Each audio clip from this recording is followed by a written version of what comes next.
தங்கம். இந்த ஒரு வார்த்தைக்கு பின்னாடி எவ்ளோ பெரிய வரலாறு இருக்கு தெரியுமா? பேரரசுகளையே உருவாக்குன, போர்களையே தூண்டுன, ஆயிரக்கணக்கான வருஷமா நம்ம எல்லாரையும் மயக்கி வச்சிருக்கிற ஒரு விஷயம்.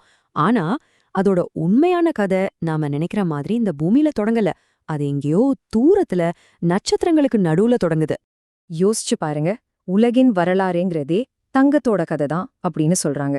கிட்டத்தட்ட 6000 வருஷமா சாம்ராஜ்யங்களை உருவாக்குறதுல இருந்து பொருளாதாரத்தை தீர்மானிக்கிறது வரைக்கும், அதிகாரத்தோட அடையாளமா இருக்கிறது வரைக்கும் எல்லாத்தையும் செஞ்சதே இந்த ஒரு உலோகம்தான். இந்த ஒரு வரியில எவ்ளோ பெரிய உண்மை இருக்க பாருங்க. சரி, பூமியில தங்கத்துக்கு ஏன் இவ்ளோ சக்தி, இவ்ளோ மதிப்புன்னு நம்ம புரிஞ்சுக்கணும்னா, நம்ம முதல்ல பார்க்க வேண்டியது இந்த பூமியே இல்ல, வானத்தை தான். ஏன்னா தங்கம் இந்த உலகத்தோட பொருளே கிடையாது. ஆமாங்க, அது ஒரு வேற்றுலக பொருள். நட்சத்திரங்களுக்குள்ள சின்ன சின்ன அணுக்கள் சேர்ந்து பெரிய அணுக்களா உருவாகும். இது ஒரு பொதுவான நிகழ்வு. ஆனா தங்கம் உருவாகிறதுக்கு இது மட்டும் பத்தாது. அதுக்கு இன்னும் பயங்கரமான, வன்முறை நிறைஞ்ச ஒரு நிகழ்வு தேவை. அதாவது ஒரு சூப்பர்னோவா வெடிப்பு, இல்லனா 2 நியூட்ரான் நட்சத்திரங்கள் ஒன்னோட ஒன்னு மோதுற அந்த பிரம்மாண்டமான நிகழ்வு. அப்போதான் தங்கம் உருவாகி பிரபஞ்ச தூசி மாதிரி விண்மீன் மண்டலம் முழுக்க சிதறி போகுது. பில்லியன் கணக்கான வருஷத்துக்கு முன்னாடி இந்த நட்சத்திர தூசிய சுமந்துகிட்டு வந்த விண்கற்கள் நம்மளோட இளம் பூமி மேல மோதுச்சு. சொல்லப்போனா ஒரு விதத்துல நம்ம கிரகத்துல தங்க புதையில விதைச்சதே அந்த விண்கற்கள் தான். அதுக்கப்புறம்தான் நம்ம பூமி ஒரு பெரிய பொற்கொள்ளன் மாதிரி அந்த சிதறி கிடந்த தங்கத்தை மெதுவா ஒன்ன சேர்த்து நாம இன்னைக்கு வெட்டி எடுக்கிற தங்க நரம்புகளா மாத்துச்சு.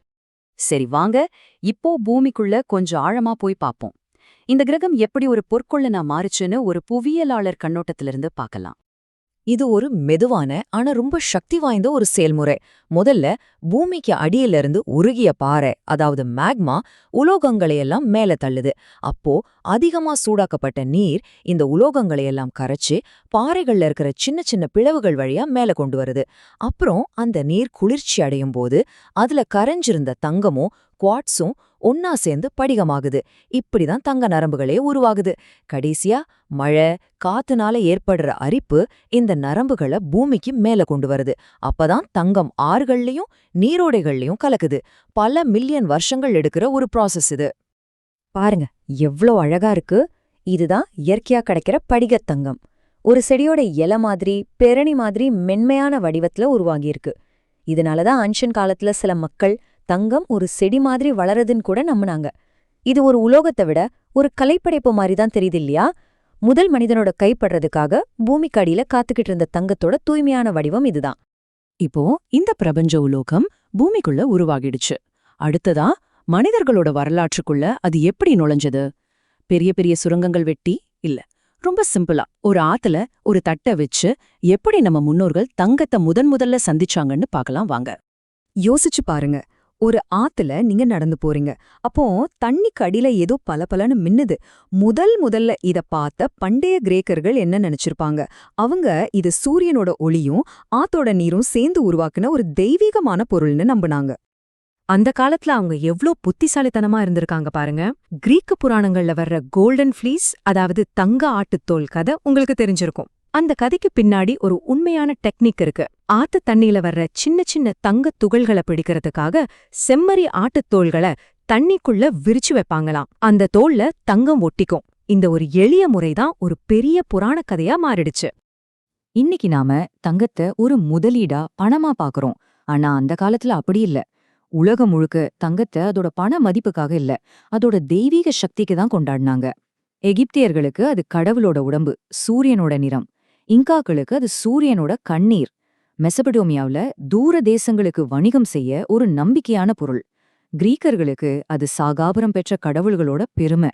ஒவ்வொரு கலாச்சாரமும் தங்கத்துல தங்களோட கடவுளையும் நம்பிக்கையையும் பார்த்தாங்க. இந்த ஆன்மீக தொடர்பு எவ்வளவு ஆழமா இருந்துச்சுங்கிறதுக்கு பண்டைய எகிப்து தான் மிகச்சிறந்த உதாரணம். இங்க பாருங்க, டுட்டன்காமனோட இந்த உலக புகழ்பெற்ற மரண முகமூடி, இது முழுக்க முழுக்க தங்கத்தால செய்யப்பட்டது. ஏன்னா அவங்கள பொறுத்த வரைக்கும் தங்கம் வெறும் உலோகம் கிடையாது, அது தெய்வீகத்தோட, மரணமில்லா பெருவாழ்வோட நிரந்தரமான சின்னம். ஆனா ஒரு கேள்வி வருது இல்லையா? கடவுளோட சின்னமா இருந்த ஒரு பொருள் எப்படி வர்த்தகத்தோட, பணத்தோட உலகளாவிய மொழியா மாறுச்சு? அந்த மிகப்பெரிய மாற்றம் எப்படி நடந்தது? வாங்க பார்க்கலாம். மைடாஸ் மன்னன் கதை எல்லாருக்கும் தெரிஞ்சிருக்கும். தொட்டதெல்லாம் தங்கமாகணும்னு வரம் வாங்கினா, ஆனா கடைசியில சாப்பாட்ட கூட சாப்பிட முடியாம பட்டினியால சாங்குற நிலைமைக்கு வந்தான். இந்த கதை வெறும் புராண கதை மட்டும் இல்ல, இது ஒரு முக்கியமான எச்சரிக்கை. மனுஷங்க தங்கத்தை அதோட அழகுக்காக மட்டும் இல்லாம அதை கொடுத்து என்ன வேளாலும் வாங்கலாங்கிற ஆசைக்கு அடிமையான தருணத்தை இது காட்டுது. செல்வத்துக்கும் உண்மையான மதிப்புக்கும் உள்ள வித்தியாசத்தை இது உணர்த்துது. இந்த மாற்றம் நிகழ நாணயம் ஒரு முக்கியமான காரணம். முதல்ல மெசபடோமியாவுல தங்கக்கட்டிகளையும் வளையல்களையும் ஒரு பொதுவான பைமாற்ற பொருளா பயன்படுத்தினாங்க.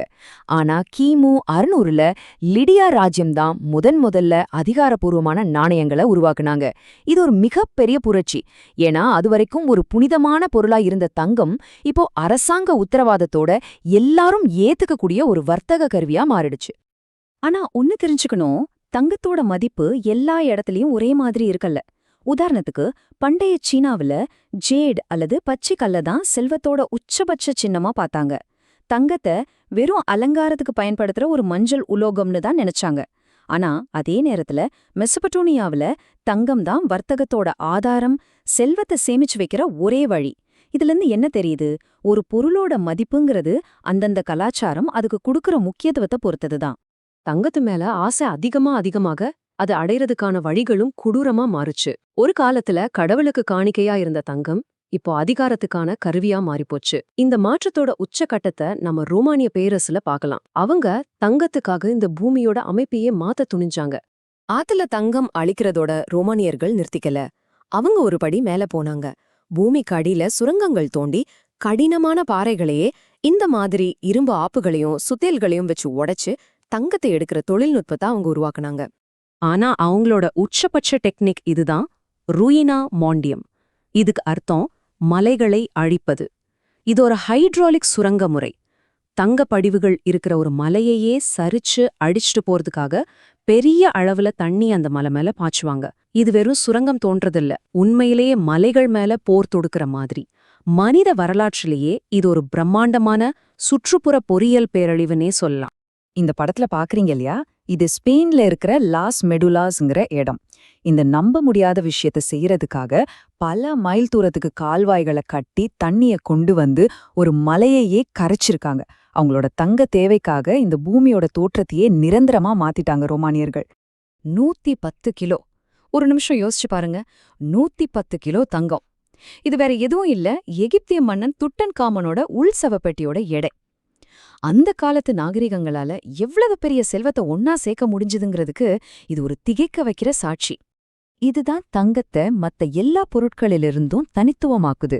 இதுவரைக்கும் சுரங்கத்திலிருந்து எடுத்த தங்கம் எதுவுமே அழிஞ்சு போகல. அது நுகரப்படுற ஒரு பொருள் கிடையாது. அது உருக்கப்படுது, வேறொரு நகையா, நாணயமா, பொருளா மாற்றப்படுது.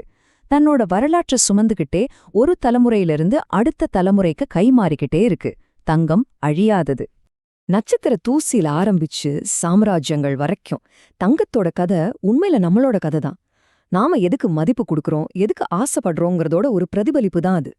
இப்போ நாம நம்ம உலகத்தையே புதுசா வடிவமைச்சிட்டு இருக்கோம். இந்த நேரத்துல அழியாத இந்த உலோகத்தோட அர்த்தத்தை நாம எப்படி மறுவடிவமைக்க போறோம்? இது ஒரு முக்கியமான கேள்வி.